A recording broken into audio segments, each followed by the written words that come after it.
Ce cours a été dédicacé très gentiment pour ma refoua. Baruch Hashem, je vais mieux. Je ne suis pas encore guéri complètement, mais ça avance. Et pour la refoua, donc la guérison de tous les malades du peuple d'Israël. Et qui est le shalom, l'unité et la Géoula Shlema Bezrat Hashem très bientôt.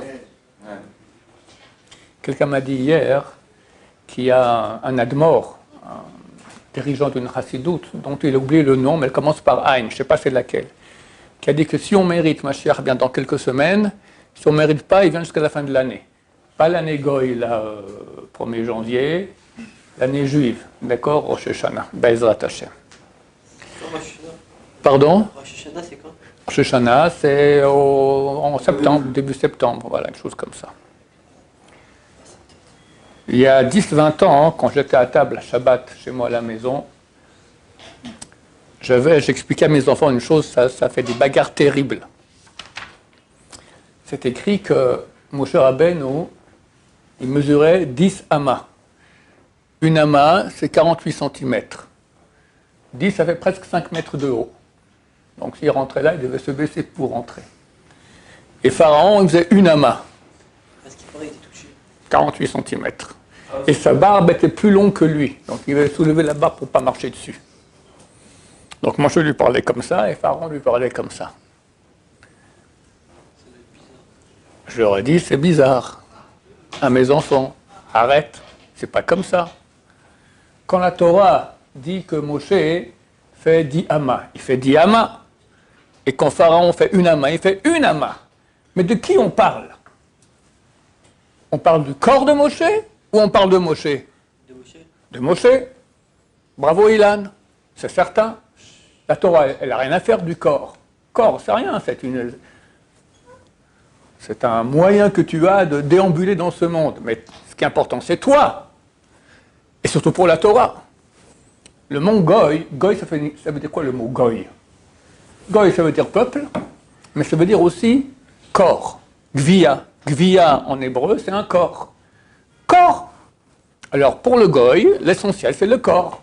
Le corps et encore le corps et encore le corps et encore le corps. Mais nous, on n'a rien à voir avec ça. Nous, on est des Yehudim.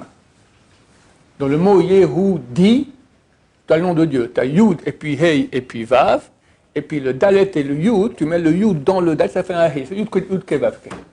Ça veut dire une réalité divine. C'est ça. Bon, on a aussi un corps pour pouvoir agir dans ce monde, mais ce n'est pas du tout l'essentiel. Donc quand la Torah, elle parle pas du corps.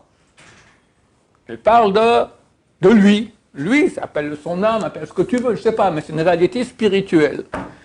Il faisait presque 5 mètres de haut.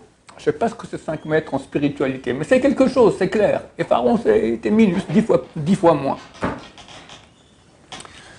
Ça m'a permis d'expliquer une chose que vous verrez, pas ce Shabbat d'après dans 10 jours. On va commencer le livre de Shemot. Et là-bas, c'est écrit qu'il y a eu un nouveau roi en Égypte. Yaakov el Hadash ben Mitzrayim. Rashi amène, Machloket, divergence d'opinion dans la Gemara entre Rav et Shmuel. Un dit c'était vraiment un nouveau roi. Le premier, il est mort. Et un autre qui est venu à la place. L'autre dit non, c'est le même, mais il a changé d'axe politique. Avant, il était philosémite, il aimait bien les juifs, après, il est devenu antisémite. Pardon? Le roi, Pharaon. Maintenant, la question se pose. Oh, ok, alors, Rav et Shmuel, kolakavod. Mais en vrai, qu'est-ce qui s'est passé? Il est mort, le type? Ou il a juste changé d'axe politique? Les paroles des sages d'Israël sont vraies. Absolument vraies. Mais là, c'est pas possible, t'as pas les deux qui sont vrais. Ou il est mort, ou il est vivant. Réponse? Les deux sont vrais. Mais de quoi on parle? Un parle du corps. Le corps, il est resté vivant. Il a juste changé d'axe politique. L'autre dit, je ne te parle pas du corps, je te parle de lui. Lui, c'est son âme. Il arrive des fois qu'on change d'âme. Il y avait Rabbi Yochanan Kohen Gadol. Rabbi Yochanan, pendant 80 ans, il était Kohen Gadol. Il rentrait dans le Saint des Saints. 80 ans. Le deuxième temple, il a duré 420 ans. Durant ces 420 ans, il y a eu Rabbi Yochanan Kohen Gadol pendant 80 ans, il était Kohen Gadol. Le Shimon HaTzadik qui était pendant 40 ans. Déjà ça fait 120. Il te reste combien? 420 moins somme, ça fait 300. Et il y a eu plus de 300 Kohanim Gdolim autres. C'est-à-dire qu'un Kohen Gadol finissait pas son année. Les gens achetaient le fait d'être Kohen Gadol, c'est sympa, t'es quelqu'un, il achetait. Et puis il rentrait dans un dessin, quick, où il sortait, quelques jours après, durant l'année, il mourait. Ils finissaient pas leur année. Donc il y a eu plus de Kohen Gadol, il y avait plus de 300 pendant 300 ans. Donc il fallait un super grand niveau. Pour 80 ans, il rentre, il sort et il reste vivant. Et pour finir, il a changé d'axe, il est devenu tzdoki, il a quitté la Torah. Il est devenu un libéral. Qu'est-ce qui s'est passé? Quand on fait la Hamida, après on fait vidouille, après on fait une chose qui s'appelle Nefilat Apaim. Nefilat Apaim, ça signifie, nous on s'assied sur la chaise, on ne fait rien du tout. Les Ashkenazim, ils font comme ça, mais nous on reste droit. Et on dit les David Elecha, Nafshe, et ça, etc. Mais le nom, c'est quoi Nefilat Apaim? C'est tomber sur sa face. À l'époque, les gens tombaient sur leur face, par terre. Et en fait, ce que tu fais avec le corps, tu le fais avec l'âme. Leur âme descendait très très bas dans les forces du mal, allait chercher des étincelles de sainteté. C'est un truc très bien, mais très dangereux. Tu vois que nous, aujourd'hui, on ne fait même pas comme ça. Les Ashkenazim qui font comme ça, qui baissent un peu la tête, ils lisent un autre texte. Mais s'ils lisent nos textes, ils ne font pas ça. Parce que c'est dangereux de baisser la tête, parce que c'est comme si tu descends un peu dans le mal. Et quand tu descends dans le mal, tu peux y rester. Rabbi Yochanan Kohen Gadol, il a fait ça. Il s'est fait attraper, plac, par les forces du mal. Et ils ont mis à la place une autre âme qui est montée. Une âme du mal. Elle est devenue libérale. Pharaon aussi. Un beau jour, il a dit bonne nuit à sa femme, il est allé dormir, et ce matin, c'est quelqu'un d'autre. D'accord? Il a changé d'âme. Comme ça, on peut expliquer la marloquette entre Rav et Shmuel, que les deux sont vrais. Mais ça dépend de quoi on parle. Est-ce qu'on parle du corps? Est-ce qu'on parle de l'âme? L'âme, il est mort. C'est un autre, il est parti, c'est un autre qui est venu. Le corps, c'est le même corps. Il a juste changé d'axe politique. On voit ça aussi avec Yaakov, qu'on a lu il y a une ou 2 semaines. Quand on a lu ça, il y a 10 jours, ouais, les frères reviennent d'Égypte et lui disent « Oh, Yosef Rai ». Yosef est encore vivant. Et il est le dirigeant de l'Égypte. Qu'est-ce qu'il a fait Yaakov? Il n'a pas cru. Il n'a pas cru ça. Pourquoi il n'a pas cru? Alors les commentateurs expliquent que Yosef est vivant, ça veut dire quoi? Pour quelqu'un comme Yaakov Avinu, vivant, c'est pas que le type, le corps fonctionne. Vivant, c'est marqué, les Réchaïm sont appelés morts dans leur vie. Un rachat, c'est un mort vivant. Et là, il y en a beaucoup, d'accord? Ce type-là, il est mort. Il vit comme un goy, c'est-à-dire c'est le corps qui fonctionne, mais lui, il n'est pas là, il est mort. Quand bientôt vient Mashiach, ou après Olam Haba, il n'a plus rien. Misken, vraiment misken. Très grand misken. Alors, quand on dit à Yaakov que Yosef, il est chai, il est vivant, c'est Yosef, ça veut dire qu'avec toute la Torah, avec toute la... C'est un tzaddik, c'était le fils le plus aimé par Yaakov, tellement il était tzaddik. C'est-à-dire que Yaakov lui a donné toute la Torah qu'il avait étudiée, il a donné ça à Yosef, plus que les autres frères. Alors tu me dis, Yosef chai, il est vivant. Je suis très content, parce que tu me dis, non, mais c'est le dirigeant de l'Égypte. Quoi? Ça va pas là? C'est un Rosh Yeshiva ou c'est un homme politique? C'est un homme politique qui dirige l'Égypte. Ouh là là, il n'a pas cru. Tu me dis que Yosef Chai, il est vivant avec toute la Torah et tout ça, il n'a pas cru. Comment il peut être Chai en étant un homme politique? Ça ne marche pas ensemble. Yosef savait ça. Qu'est-ce qu'il a fait? Il a envoyé des agalotes. C'est quoi des agalotes? C'est des chariots. Mais le mot agala ressemble, c'est écrit en tout cas la même chose que le mot egla. Egla, c'est quoi? C'est un veau.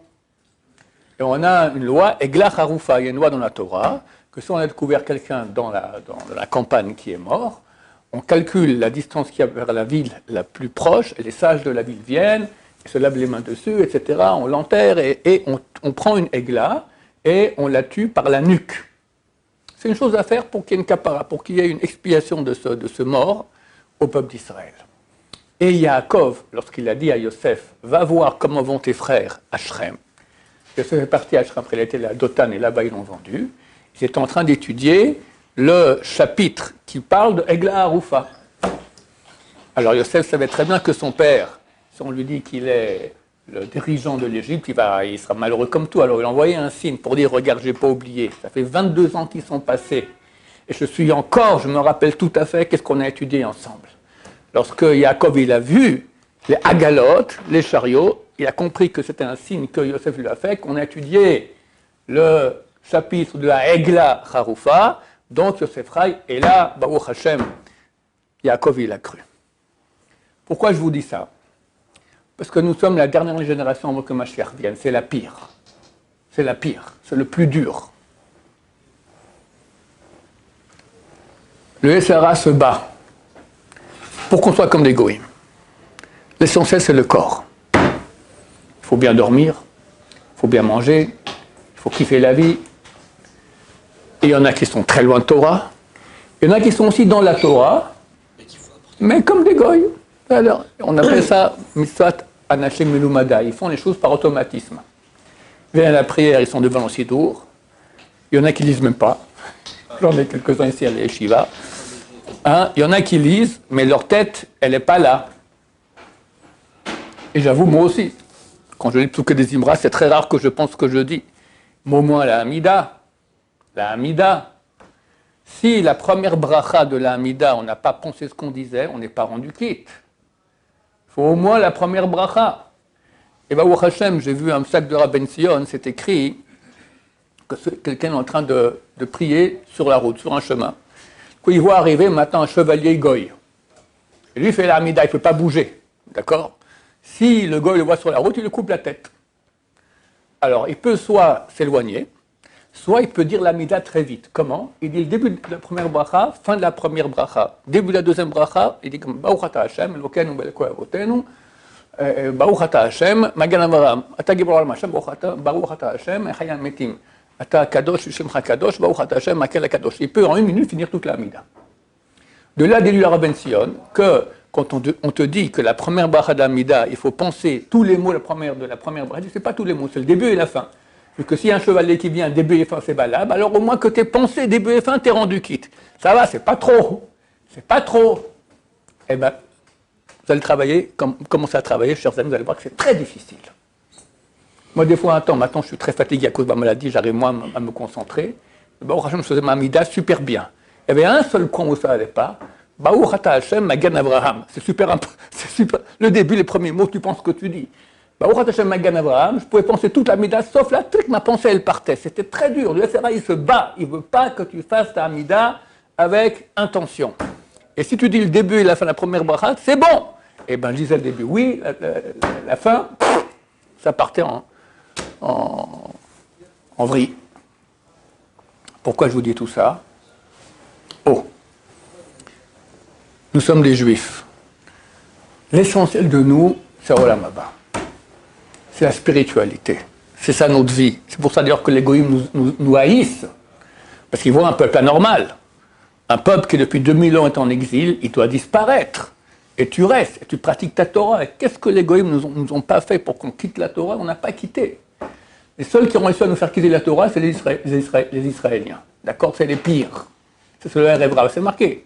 C'est marqué qu'il y aura, il y a trois grandes clipotes, trois grandes écorces forces du mal. Il y a une qui c'est celle qui dépend de Ishmaël. Moitié de la terre, 35 peuples. Il y a une de Esav, 35 peuples aussi.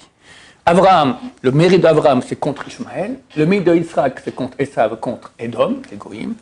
Yaakov, c'est contre la troisième clipa, la plus dure de toutes, le Hébreu. Des juifs qui sont juifs, et qui sont les ennemis de la Torah. Ils ont la haine de la Torah, ils ont la haine des religieux, ils ont la haine des yeshivot, d'accord? Le Zohar dit qu'il y a 5 sortes de Hébreu. Rachetevot, comment on dit Rachetevot en français? Les initiales. Negara, c'est un mauvais fléau. Nun, c'est Néphilim. C'est qui Néphilim? Ce sont les anges qui se sont plaints à Dieu, pourquoi tu crées l'homme? Après, quand l'homme a commencé à se débaucher avant le déluge, ils ont dit à Dieu, bah, tu vois, on avait raison, regarde, ils sont tous débauchés. Il dit, mais c'est normal, ils ont un Yetzirah. Il dit, c'est pas une bonne raison, on va vous voir, vous. Dieu les a jetés sur terre avec un Yetzirah, ils sont devenus les pires débauchés qu'il y avait sur terre. Les anges, les Néphim qui sont tombés. C'est quoi? C'est les Juifs qui sont débauchés. T'en as. Va à Tel Aviv, ça manque pas, d'accord?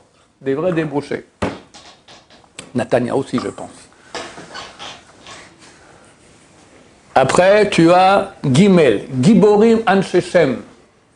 C'est aussi un verset qui est là-bas avant le déluge. Giborim, des gens puissants, Anshechem, les gens du nom. Le Zohar dit qu'ils font beaucoup de mitzvot, mais pour leur nom. Ils offrent un Sefer Torah, ils montent une yeshiva, tout ça avec leur nom en grand, qu'on voit, je suis là, d'accord? Tous les pratiquants trouvent bien, mais l'essentiel c'est moi et encore moi et encore moi. Leur nom. Nega Ain, c'est Anakim, les Gargerotecha. Anakim, ça signifie géant. Mais Anak signifie aussi collier. Pourquoi est-ce qu'on appelle un géant collier? Parce qu'il prend le soleil et le met en collier sur son cou. Quand tu regardes le géant, tu vois qu'il a ici le soleil, ici, juste ici, comme ça, comme s'il avait au cou. D'accord? C'est quoi Anakim?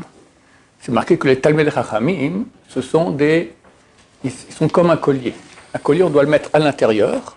Et de temps en temps, quand on a un mariage, on le met à l'extérieur. Comme ça, les Talmidei Chachamim, ils ne sortent pas beaucoup. Ils étudient la Torah. De temps en temps, ils sortent. Soit donner un cours, soit un mariage, soit quelque chose comme ça. Mais l'essentiel, c'est intérieur Torah. C'est quoi l'Anakim? Ce sont les Erev Rav qui ont la haine des Talmidei Chachamim, des sages d'Israël. Après Rephaïm. Rephaïm, ça veut dire qu'ils relâchent. Ils relâchent ceux qui donnent de l'argent aux yeshivot. Comme on fait la campagne maintenant, ils disent non, laisse-les, ça c'est des tirs au flanc, ils ne font rien du tout, ils chauffent les bancs, d'accord, il ne faut rien donner aux yeshivot. Et le dernier, Ain Amalekim, les Amalécites du peuple d'Israël. Amalek, c'est le peuple qui veut la fin d'Israël. Et bon, on en a dans le peuple d'Israël.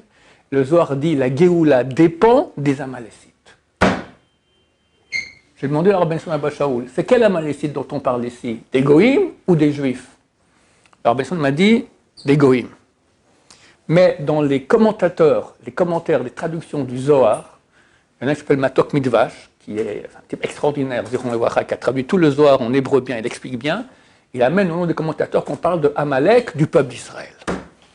Et ça, c'est le pire des Erev Rav. Et c'est ceux qui nous font les pires problèmes maintenant. Ils ne veulent plus donner d'argent aux yeshivot, ils arrêtent les barons aux yeshivot, d'accord, ils ont la haine. Et c'est principalement eux qui ont monté l'État d'Israël laïque. Laïque.